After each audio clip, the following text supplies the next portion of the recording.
Hey there, everybody, and how's everybody doing? It's Charles Prodigy Richey here, returning after a long hiatus as this season for the year 2025 for the Steel City definitely has been a roller coaster once again, and ending on the wrong foot once again back in the 2024 season. Uh, we'll close out the season on the losing streak through the playoffs, and here we are. And we're definitely right now. I mean, the word's been going around right now. I mean, you keep hearing the phrase that this is not your father's Steelers right now. I mean, who all of a sudden, I mean, everyone's starting to recognize finally, are we finally starting to see more signs of evolving beyond the Steeler way and trying to get this team for a proper, deep run in the postseason that could possibly end in a Super Bowl hopes. I don't know at this point. All I know, just been sitting back, watching right now. I've definitely been disappointed so far the way they handle the quarterback situation. I mean, particularly game for the draft, where you have multiple opportunities. I mean, in this year's draft, I mean, with your first three picks, you had chances to get a young quarterback. I was definitely one of the minority. I don't know how many people were. I mean, I was definitely wanting to see them select Shador Sanders from Colorado, Dion's son. I do realize there's been a lot of heavy criticism and definitely ripped him to shred how he was handling his interview process. And of course, how Dion decides to step in and goes on the statement saying that I'm going to control where my son goes. I'm not going to have him part of a bad situation and make sure he gets in the right hands of a decent organization. He ends up going to the Cleveland Browns in this year's draft this year, and they got like a ton of quarterbacks to he's going to be competing with in going years. I don't know how long he's going to last, but Kenny Pickett. But we're going to find out right now what he's going to be made of. I mean, going into this AFC North climate right now, fifth round pick, 144th overall. Like I said, Steelers, I will love to see them go swing for the fences and draft him. But instead, I mean, you got a not bad quarterback right now who seems like to be a solid winner right now. College football national champion and Will Howard for the Ohio State Buckeyes. And I want to just give a shout out to my man Brian Diardo, who still covers the Steelers for CBS. Uh, Hail to the Buckeyes right there. I mean, this season having their second championship in over a decade. But still, I mean, right now, I mean, you really see how he'll be able to groom behind Aaron Rodgers right now, who the Steelers finally got a couple weeks ago. As a matter of fact, got him pretty much like right when the NBA finals started. Here we go. I thought like the Steelers right there. I really was definitely, from my observation, and I know no everyone hasn't heard from me in a while, and I apologize for not being as active. But I will say this: I just felt in some ways right there. I mean, what they bent over backwards to try and understand Aaron Rodgers' situation right there. Definitely had like a lot of personal things he had to get off his plate. Clearly frustrated with the attention he's attracted by the media, going.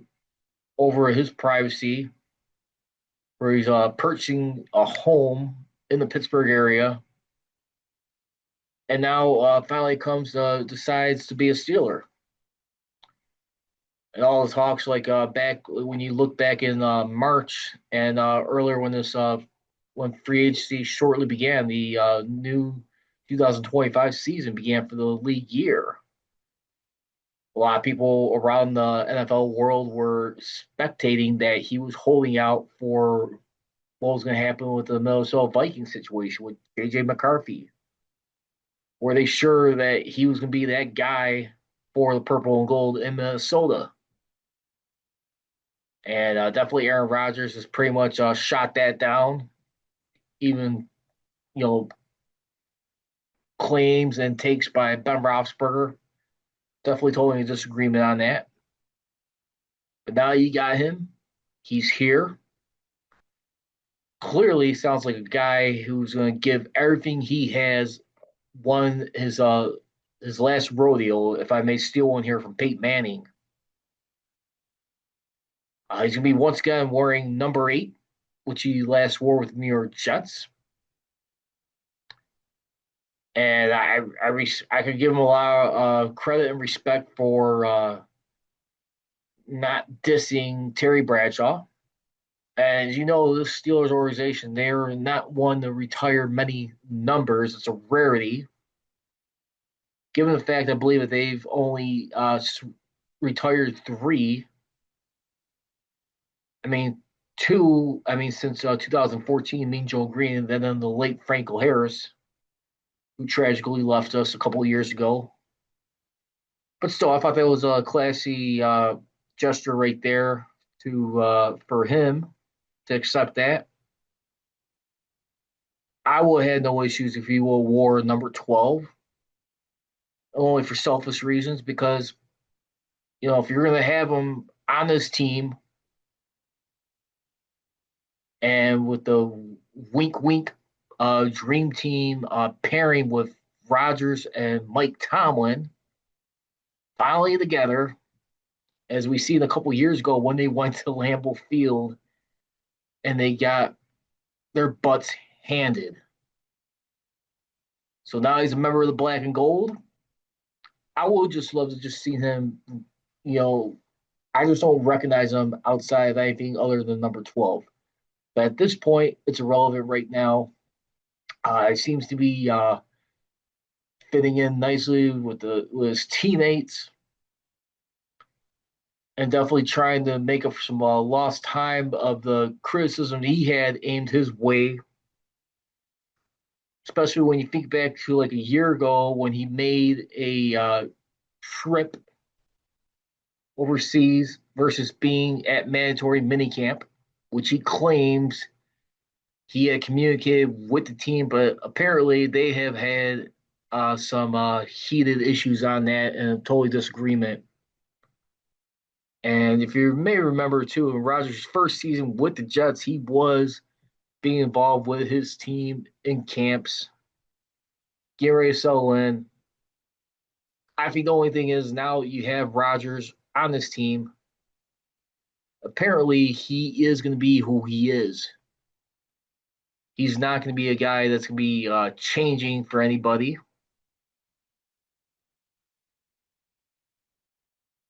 But I mean, the only thing you can bank on right now, I mean, it's just been so bad. I mean, it's trying to figure out who they've been trying to replace since Ben Roethlisberger's retired. When you really sit back and really look at the names they went through, I mean, to get this thing right, and I believe this is going to be like their 6th quarterback right now since Ben's retired. And I mean, just kick it off with Mitch Trubisky before they got Kenny Pickett, which ultimately was a failure for this organization, but a ugly ending, as we've seen well over a year ago, when he did not like the fact that he was going to have to be competing back for his job and the way things were presented. But aside from that, I mean, Kudos Kenny Pickett. I mean, a lot of people may not the displeasure. They have a lot of displeasure the way he exited out, forced his way out, or Mike Tomlin just said, "Nah, you can't be doing this." So you know what? Not in our locker room. So another example of a guy being gone. I mean, this guy right here, it's not like he was a winning quarterback. I mean, clearly the quarterback skills he had to be a top five. I mean, at least give us top 10 was nowhere near the levels. Okay. So you go for this experiment a year ago where they start off with Russell Wilson and Justin Fields, each on the cheap. And of course, I mean, Russell Wilson had the strained calf, only to have Justin Fields start off the season up through the Raiders game, but still, I mean, not enough touchdown scores from what I could see, or he was spreading the ball to his wide receiving room, but still making some improvement. Besides, Mike Tomlin decides to go with Russell Wilson. Would you start off nice and just only finish off the season on a sour note right there? I thought Russell Wilson really did a decent job. He ended up going 6-5 with 16 touchdowns, 5 interceptions. I mean, averaging over 225 yards per game. But still, ever since that Cincinnati game, things just went sour as it do. Now, here we are right now, once again with the black and golds. We dive into it. I mean, let's just recap. I mean, one of the biggest acquisitions that just happened a couple days ago on Monday. And after came out the report that the Steelers, after Jalen Ramsey's agent was posting, Aaron Rodgers confirmed that the Steelers were trading Mika Fitzpatrick back to the Miami Dolphins, along with a 2027 fifth round pick to receive uh, Pro Bowl and All Pro and Super Bowl cornerback Jalen Ramsey, who will be 31 this season, along with Pro Bowl tight end Jonnu Smith. Steelers will be taking on the bulk of Jalen Ramsey's $26.6 million contract, which is a $1.5 million bump in pay. Now, for a guy like Mika Fitzpatrick, I just want to just say this real quickly. I mean, for the 6 years that he's been here, I mean, arguably like the first three, not even 4 seasons were decent. I'll say the first three. I mean, he definitely like really was adding to this defense right here that had a real good legit shot of not just a deep playoff run, but possibly winning a Super Bowl. And I clearly remember, like we all do, like it was just yesterday, day after their home opener when Ben Roethlisberger's lost for the season, they surrender the first round pick and some other part of the deal right there where they get Minka Fitzpatrick in the second year from the Dolphins, and he's playing for this team, and just boom, I mean, he definitely becomes like an all pro right there, Pro Bowler for a couple of seasons, helping this team step up. It's forcing more turnovers in the defense. Definitely was like a true anchor for this team. And then you look back when he last got paid, I believe it was 3 years ago. Now he still had a decent 2022 season, but even still, I mean, that was like right around that time period where we started seeing him playing more 20 yards off the ball, I believe it was. Maybe it was 2023, I don't know. But I mean, the numbers for him were definitely starting to go down slightly. He was still effective, but I mean, the bottom line is this. I mean, Mika Fitzpatrick, I mean, like his downhill started, I mean, for this team, right when he got paid, to be honestly. Now, he was still making picks the prior years. I mean, his last return for a touchdown They had while with the Steelers was back in 2022, and I believe that was the opener in Cincinnati versus the Bengals. Also had blocked a field goal in that game. But the other day too, I mean, you gotta look at it this way. What did he really do for this team? What bottom line is we're still right now trying to defend Mike Tomlin right here. Not just Mike Tomlin too. You also got like I was responding right now to Paul Alexander, who's definitely been a big Mike Tomlin critic as of late, who's on 93.7 The Fan. Hosts a show, I believe it's still on Saturdays. And it's not like he doesn't believe that Mike Tomlin is still a good coach.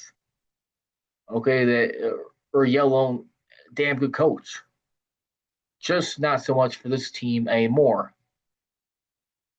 I mean, he still believes firmly right there. I mean, what I mean, like until they decide to move on from him, they might have something. But the common denominator, he's Mike Tomlin in his eyes is big elephant in the room, the guy who has all the power, one who's overseen the playoff drought, still gets past and hope somehow it works when you're a player's coach, not going to contend when you can believe you can fix George Pickens, you get burned, you think you can win by not taking any offensive chances.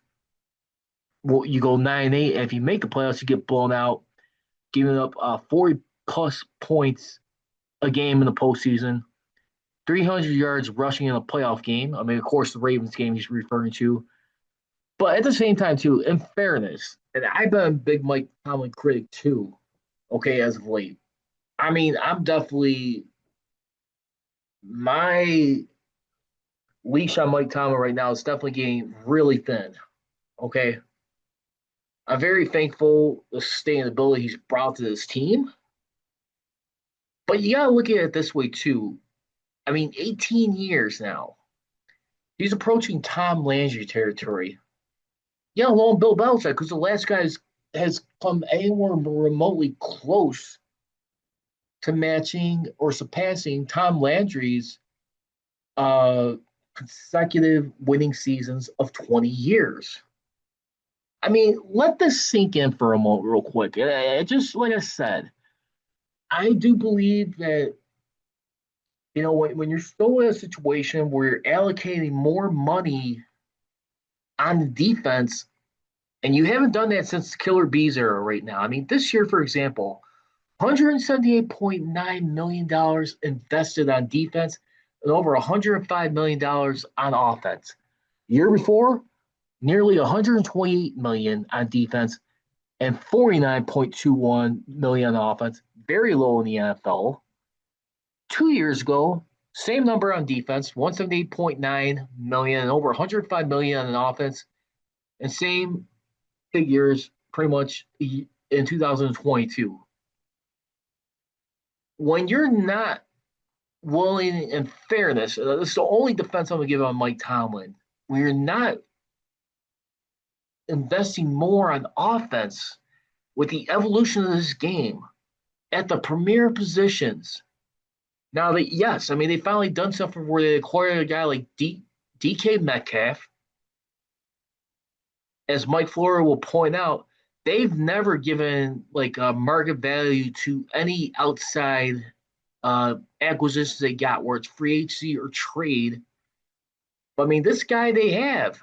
I mean, when you consider they have got when you trade a guy like trade for a guy like DK Metcalf. I mean, where they sent their second 52nd overall pick and a sixth round 185th overall to the Seahawks. I mean, that's pretty much what we get right there. And then they acquired a seventh round, who was a 23rd overall pick. They signed him to a 4-year, $132 million contract, including $30 million sign bonus with $60 million guaranteed. Okay, and they've not really hardly ever done it to anybody. I mean, they still continue to be under the impression right now we're in this part of the frustrating Steeler way. And we'll get to TJ Watt in a moment here, but they like to not let go of premier players they have, they're to try and reward them based on their value and take care of guys not like good prospects. But back to Mike Tomlin. I mean, like I said, yes, they need to do a better job spending on offense. They haven't done that since the Killer Bee era. But again, in fairness too, even when you had the Killer Bees, I mean, when you really boil it out right now, I mean, for that moment, I mean, that was still a very disappointing failure. Yes, I realize they had injuries in there. I mean, and then it's really hard to defend right now. I mean,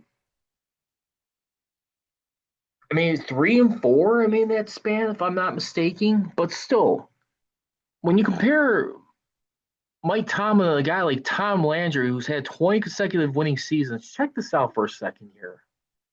Tom Landry, who's been to the playoffs 17 times, 12 for Mike Tomlin. Okay, I mean, we already know about the Tomlin's playoff appearances. I mean, that's a great number to have 12 playoff appearances. Okay. Division titles, not that far off. 12 for Tom Landry, 7 for Mike Tomlin. But here's the bigger thing I want you to really let sink in real quick here. Tom Landry, in that 20-year span, he's been to 12 conference championship games, went 5-7, which means you went to 5 Super Bowls at 2-3. Yes, it's still a losing record. Okay, 2 games under 500 for the conference championship games in the NFC, a game under 500 in the Super Bowl in the 70s. Yes, it was a different league. I do realize that. But at the end of the day, that level of consistency, you're getting multiple opportunities, knocking on the door, the championship rounds of a playoff. Well, Mike Tomlin, Coach T, our well respected coach, and I'll get it. I'm not going to totally disrespect him, but you got to put this in the context right here. With these 18 consecutive years, he's only been to 3 conference championships where he's lost 1 time. And he's also won one in the Super Bowl. That's real talk, people. Let's not let that forget. Now, again, they're not going to fire a coach. That's just not what they do. Which I just feel like it's just silly right now. I'm married into this team for over 21 years now, and I'm glad to be a damn diehard Steeler fan. I enjoyed this team my entire life. Didn't start becoming a diehard fan on a consistent basis till 04. I'll even argue 2002 when Bill Cowher was still the coach. That was just my favorite guy. That's showing disrespect towards Mike Tomlin. That's my coach. And I love having Mike Tomlin. I'm glad that the run he's put us on for Steeler Nation. But at some point, too, was Mike Tomlin gonna get the hint right there, or is he gonna be frustrated enough? He's gonna start digesting everything and just feel like, you know what? It's like I can't keep I just can't keep hanging around and being subjected to not give me the enough support help, give me a top quarterback and upgrading our personnel significantly, players. But he does have to be held accountable and for the how he's too loyal to a fault. Mike Tomlin with his assistant coaches, which he rarely changes. His offensive coordinators. Just the years that you just go by, you let people be on a job. You had Randy Fichtner on there since the firing of Todd Haley for 3 seasons before it got handed over to Matt Canada. 3 things for Canada. So it's about an average of 3 seasons when you moved outside of Todd Haley. And for a guy like Todd Haley, who's been there, he has arguably right now has had the longest tenure of offensive coordinators who he's been loyal to. But He did put pressure on Ben Roethlisberger to step up, brought him in here to take lesser hits and learn the West Coast offense. He brought the best out of Ben. Now, did not lead the Super Bowls? Of course. But he was still a well efficient quarterback in his career, thanks in large part to Todd Haley. So Mike Tomlin's got to hold a lot of accountability in that. Just to wrap up here, as we look into it right now, the biggest question mark right now is TJ Watt. Say what? Will Watt be on the trade block short coming up? Been hearing a lot of rumors swirling where it's like fan sided, ESPN, yada yada yada. I mean about TJ Watt right now. Now Jerry Dulac, who was chatting with Rich Eisen a day or two ago, he indicated that the recent signings of Ramsey and Smith have nothing to do with freeing up money to pay Watt. I mean, Jerry's words, he doesn't feel like it's good for business to make him the highest paid non-defense back quarterback at over $40 million annually, where Myles Garrett is at. Myles Garrett, who was last year's defensive player of the year, who he this offseason, he pretty much was convinced that he was on his way out from Cleveland. He signed a 4-year extension, which runs through 2030 for $160 million with $123.5 million guaranteed, $40 million on average, which includes a $21.54 million signing bonus, which includes $1 million per year and $1 million per game check and workout bonuses and active roster bonuses, which are fully guaranteed for the first 3 seasons. Now, the biggest problem though was make TJ Watt the highest paid player. I mean, for him to have a million more or above that, north of what Garrett's getting, a 3-year deal would not do it because just the cap number would just be ridiculously high. It would have to be like a 5-year deal where they had to like spread out that money so the cap won't be as high in future years. But I mean, at this point right now, I mean, it's like where I'm at with TJ Watt. I mean, if you got a deal on the table where someone's at least on the table and to give you a first round pick right now, I'd say go for it. I mean, I enjoy having TJ Watt on this team. We could all agree to that. But I mean, the biggest, and he's still being a consistent playmaker with other ways where he's forcing fumbles, fumble recoveries. I mean, yeah, I mean offensive coaches have figured out a way to like get their lines, slow him down, and neutralize him. But at the same time, TJ Watt right now, like Mika Fitzpatrick, at the end of the day, what are they doing to carry this team in the postseason? And even if you like want like entertain like a year ago when they lost in Buffalo, which yours truly was at. Let's just say he doesn't get hurt in the season finale versus Baltimore Ravens, where they punched their ticket into the playoffs with large part of the help the next day with the Titans beating the Jaguars and put the Steelers in the playoffs. Let's just say TJ Watt is available. Sadly, I still think they lose that game, but closely. And the reason I say that because ball security, they had quite a few turnovers in that game right there where the Bills just like ate them alive. I'm just not sure if Watt would have been that much of a difference. I think it would have been closer. I still have a hard time selling that they will have won that game. But I mean, it's like right now, it's like I'm not sure right now watching this team, covering this team, and as a fan at the same time, mainly as a fan, I'm not sure if I want to see him go for another fiasco like similar to what they did with Le'Veon Bell 7 years ago, where it's like you can't find the number for common ground that's going to satisfy both sides. I mean, it's either you bite the bullet and you could do it, or you could allow this to happen.